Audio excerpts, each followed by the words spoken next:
Hello everyone, Kotzer here speaking, internet's busiest anime nerd, and it's time for a review of the fifth season of Danmachi, or Is It Wrong to Try to Pick Up Girls in a Dungeon?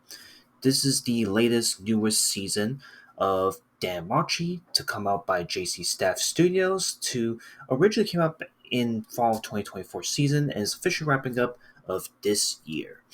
Um, and it's kind of interesting that this show has been around, or even this franchise in general, has been around for over almost a decade or over a decade now. And it's no surprise that with them being with a show like this being this big and popular, it was bound to make more and more seasons and more spin-offs that were to come. I mean, it wasn't super long ago, or it feels pretty long ago, that the first season of Danmachi came out back in 2015. And this show had a lot going for it. You know, this was the show that really kickstarted the whole fantasy genre and was one of the most popular shows of its time, and for good reason when it first came out.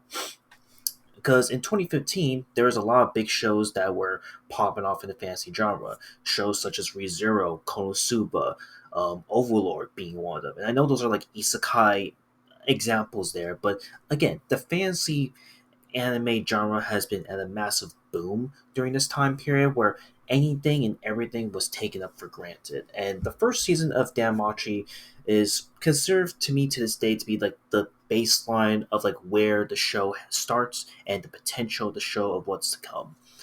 So I'm not gonna go through each and every season, of course, as best as I can, but I will say to kind of speed run the rest of the seasons of where we got to this point.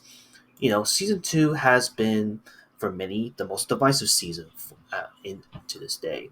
Season three of Danmachi, to me, in my personal opinion, is the least probably my least favorite season of the show to this day, which I've reflected upon on my Danmachi season three reflection video that I dropped not that long ago.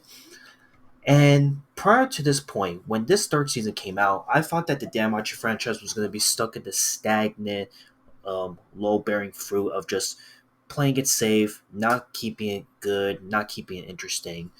So when season four came out in summer 2022, the show definitely was going back into its roots, but it was nothing like good or interesting. But all of that definitely changed when the second half of season four dropped, and this one was super like everything I wanted about Danmachi, but 20 times better. They decided to go back to the basics, keep it simple, but also make sure to finally dive into some really deep personal stories of two of the most popular characters in the show of this season being Crano Bell and Ryu. And it's again to this day, this is still my favorite season of Danmachi, and really the reason why I think that this show finally deserves its flowers. So inevitably, given how great this fourth season was overall, I went into this fifth season expecting that same energy, that same movement. Because keep in mind, this fifth season is 15 episodes long, so a little over the usual wheelhouse of a typical Danmachi series, where it's like normally 12 episodes in length. Also, given like my massive impressiveness of the fourth season of overall, where the animation has drastically upped the ante and the animation was clean, the voice acting was more passionate this time around. I went to this fifth season with high expectations, and you know, right off the bat, it definitely started to go back to its old tropes that we know Danmachi is known for the first season. But simultaneously, as the series progressed and the story and the progression of the show went through, it definitely left a pretty big impression on like some really heartfelt and serious moments about love and heartaches and essentially just trying to move on from one significant other, which is essentially the theme of season five in a nutshell. Because now, this time around for the fifth season, the main character we are focusing on is the goddess Freya, and the mysterious character who is Seer, who for the longest time throughout the past four seasons has essentially been reduced to like a side character with nothing to really show for it. But throughout these past four seasons, Seer and Freya have been teasing to the inevitable culmination of them finally coming across Belle. And of course, Freya's goal is to essentially have Belle all to herself because she loves Belle. She adores Belle to the point that she is obsessed with Belle. But every time Freya tries to make an advancement towards Belle, Belle simply rejects because he's just not interested in her. Because at the end of the day, there's one person that has fallen for that Belle's already fallen for. Um, but it kind of plays in that role really well to the point where again it just dives into like the the amount of like what would happen when someone that you the person you become super obsessed and tied up on becomes super deranged and crazy to the point that she's willing to do anything and everything to get what she wants. And the fifth season in pretty much encapsulates that super well. And what are and not only does it lead to her at one point successfully controlling the whole Oreo world at large, but once they broke out of that mind break moment, it leads to like a massive consequential moment where now Freya has to deal with the consequences of her actions, where now the whole world is divided and they have to figure out who's going to be the next gods that's going to lead us to victory.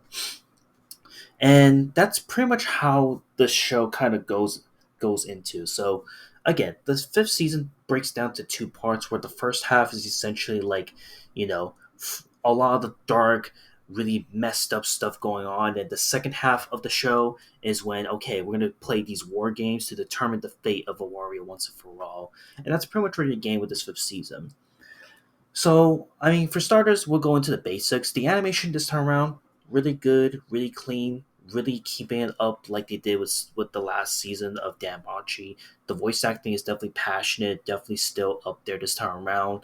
The fight sequences, because there's definitely a ton of them, they're really good. They definitely been revamping it up to make it more interesting, more stand out. However, I will admit that there were moments where some of the fight sequences were kind of reminiscent of season three, where it looked cool at first, but then it kind of looked a little bit awkward, you know? And there were moments we had that happening, and then again, you also have moments when it was trying to go on the lighthearted side, even during like the dark, serious moments. Some of the lighthearted moments of this fifth season kind of felt overshadowed because of the fact that it was trying to go into that serious, darker direction that Danmachi season four part two left off on. And look, I don't think that's a bad thing by any means, but I do wish that they kind of had a better balance with it this time around. It just felt like they were trying to go backwards a little bit with these steps here when it comes to what the show had to offer. And then I guess I gotta go into another major criticism, and that is the ending of of this fifth season. The ending of the fifth season is by no means like the best ending ever, I will admit. But like the ending of this fifth season was really, really confusing. Like it was super good at the start of that episode, but then at the very end, where a lot of revelations were revealed and a lot of plot points are starting to be resolved, there was a moment in that ending where it left me undesired, or it left me felt like, man, we kind of went through this whole shtick for nothing, and as a result, it felt like this fifth season got reduced to a filler season where, wow, so basically the reason why you did all this because you just couldn't say take no for an answer. Which again, the whole point of this fifth season was about love and rejection and the ups and downs of what it's like to fall in love, right? And like I said, I think that this final episode for the fifth season kind of fumbled the bag and it just made it completely pointless. Like, again, this truly just feels like another filler arc that is sadly reminiscent of like season two to an extent, or even season three of Danmachi. But I think despite the reservations, I think that the fifth season of Danmachi is still pretty good, still really heartfelt. Um, while it's definitely not as dark and gritty and grueling as season four, part two was, I think that Danmachi season five was a really good, really strong way to continue the franchise as a whole. And I just think that overall, if you're gonna go into season five expecting like, oh, a little like I'm gonna know everything that's happening, sadly, you're not gonna know much of that. Again, another issue with this show is that there's a lot of characters, a lot of things happening all at different places, different times. So it's going to be hard to keep up with every single character, which has been a massive complaint I mentioned back in season 3, where there are too many characters that you had to keep up with left and right. So overall, I think that season 5 is good. I think this is a good, solid, quality show. But unless you pretty much watch the last 4 seasons of Danmachi, you're not going to understand what season 5 is offering and what they have to offer, which is to be expected, right? But overall, the other thing too I have to mention is that unless you've more or less specifically watched season 3 and 4 before this 5th season, you will be really confused, like what is going on, what is happening, why did we come to this point, right?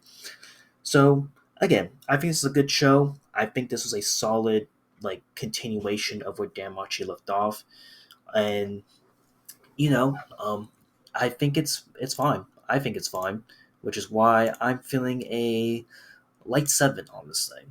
It's fine. There's some things that should be brushed up to improve upon it, but I think this is the best it's going to be. And if JC Steph decides to continue with this franchise with a 6th season by chance, um, I guess I'll be open to it. But we'll see. I mean, it's going to be interesting where the franchise goes from here. But as of right now, they're definitely on the upward slope of like really good quality anime. And yeah, overall, really great show. And that's about it.